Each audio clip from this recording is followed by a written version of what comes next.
지금까지 저희는 리더의 역할과 또 조직 문화에 따른 리더십 스타일, 그리고 개인이 갖고 있는 개인의 특성에 따른 리더십 스타일이 어떻게 발현되는지에 대해서 이야기를 나눴습니다. 그리고 그것이 어떻게 조율되고 어떻게 개발되어야 하는지, 어떤 방식으로 반응하는 것이 가장 좋은지를 이야기 드렸는데요. 이번 시간에는 지금까지 이야기한 리더십 스타일에 대한 것들을 바탕으로 다시 한번 리더가 과연 어떤 것을 관리하고 어떤 방식으로 행동하면 되는지, 이 리더십의 제도와 관행 그리고 행동을 결정하기에 앞서서 어떤 두 가지 축을 주로 고민하고 관리해야 되는지, 그런 이야기를 한번 정리해 보도록 하겠습니다.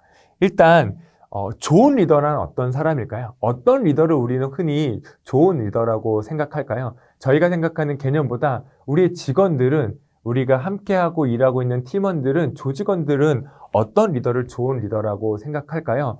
제가 그림을 좀 축을 가져왔는데, 한 가지 축은 사람에 관심 있는 것, 한 가지 축은 성과에 관심 있는 것을 한번 보여드렸습니다. 흔히 우리는 이 성과에 관심 있는 사람, 성과에 올인되어 있는 사람은 보통 직원들이 일은 잘해 라고 표현을 많이 합니다. 그리고 사람에 관심 있는 사람 뭐라고 얘기할까요? 좋은 사람이야. 괜찮은 사람이야. 하지만 이 좋은 사람이 좋은 리더를 대변해 주진 않습니다.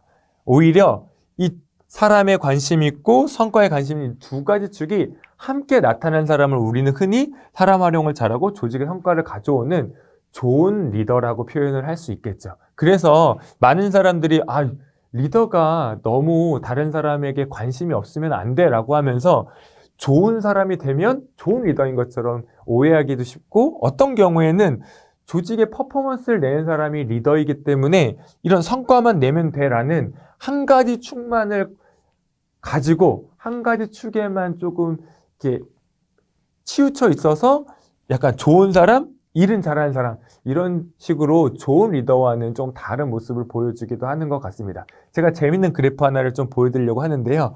사람들이 이런 그래프가 요즘에 인터넷에 많이 돌아다니더라고요. 친절하고 XX 없음, 일 잘하고 일 못함, 이런 축을 기준으로 보통 우리는 이렇게 친절하고 일 못하면 호구야 막 이런 얘기를 표현하기도 하고, 일을 잘하는데 이거가 없어요. XX가 없어요. 그럼 뭐라고요? 호랭이야. 아주 호랭이 새끼야. 막 이런 얘기를 표현하기도 합니다. 그리고 친절하고 일 잘하는 사람보다 얘를 먼저 해야겠군요. 일 못하고 그래서 없는 사람은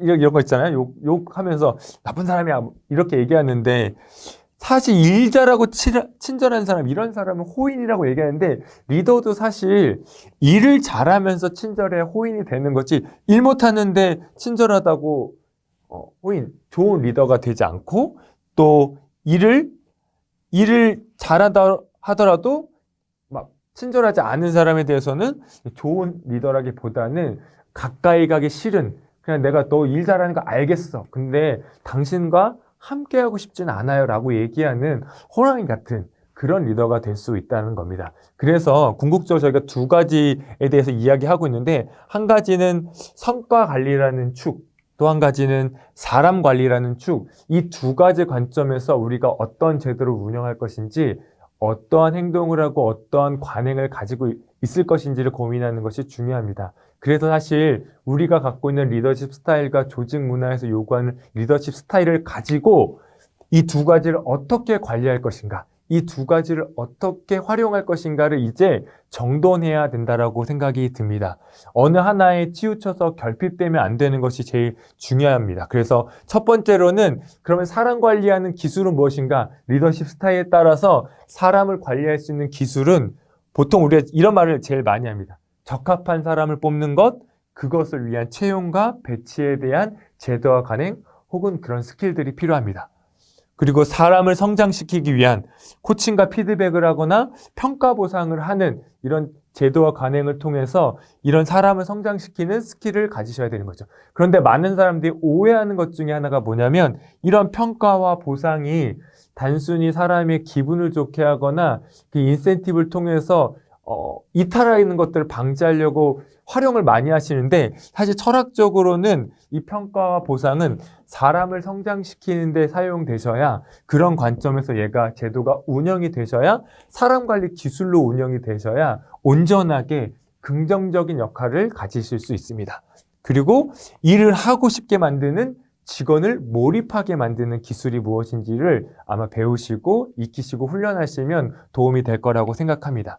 그리고 반대로 이제 성과 관리의 기술에는 성과나는 구조를 만드는 것. 그래서 직원들이 일을 열심히 했을 때 성과가 날 수 있도록 일에 대한 성과의 구조를 만들어주는 것이 리더로서 업무 관리하는 기술이라고 생각해 주시면 되고, 그리고 성과 자체에 집중하게 만드는 직원 몰입이나 평가 보상을 통해서 성과에 집중되게 행동할 수 있도록 돕는 것이 이런 두 가지 제도와 관행이라고 생각해 주시면 될 것 같습니다. 그리고 이 성과 관리 기술의 목표 자체에 달성하게 만드는 목표 달성에 집중하게 만드는 것이 코칭 피드백을 통해서 그 목표를 달성할 수 있도록 성과 코칭하는 그런 스킬을 배우시면 좋을 것 같습니다. 그래서 지금부터는 이제 저희가 이제 개인의 강점과 조직 문화를 다뤘고 그 안에서 리더십 스타일이 어떤 방식으로 이루어지는지 또 어떤 형태로 보여지는지에 대해서 저희가 잘 설명을 드렸는데 그것을 바탕으로 이제 실제로 그런 것들을 스킬적으로 제도와 관행적으로 이제 그걸 운영하는 방식을 배우게 될 겁니다. 그래서 어떻게 좋은 사람을 뽑을 것인지에 대한 채용과 배치에 대한 기술, 또 업무 관리, 성과 나는 업무 구조를 어떻게 만들 것인가, 업무에 대한 의미를 어떻게 부여해 주실 건가, 그런 거에 대한 업무 관리 기술에 대한 것도 이야기를 다룰 거고요.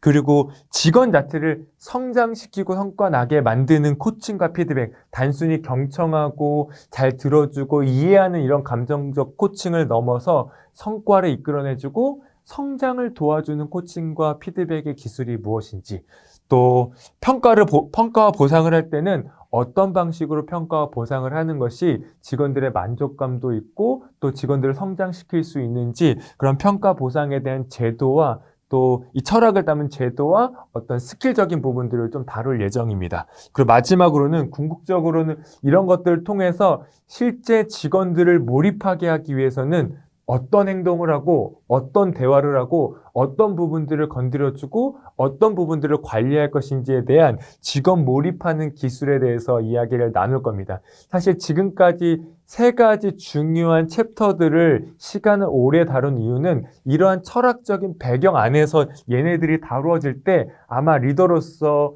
이것이 일관성 있게 직원들이 이상하다고 느끼지 않고 일관성 있게 직원들에게 잘 스며들 수 있기 때문에 이런 하나하나에 대한 스킬이나 이런 기술들은 조금 이제 다룰 내용인데요. 지금까지 배운 것들 잘 정리해 주시고 또 그것을 바탕으로 여러분만의 리더십 스타일을 정리해 주시고 어떤 방식으로 조직에서 리더십 스타일을 결정할 것인지 발휘할 건지를 결정해 주시고 이제 그걸 바탕으로 이 5개를 어떻게 하면 잘 쓸 수 있을 것인가, 어떻게 하면 이 5개의 제도와 관행을 통해서 우리 직원들을 몰입시키고 목표를 달성해낼 수 있을 것인가를 생각해 보시면 좋을 것 같습니다. 다음 시간에 조금 더 디테일하고 세부적인 내용을 가지고 이 5가지 주제로 다시 찾아뵙도록 하겠습니다. 감사합니다.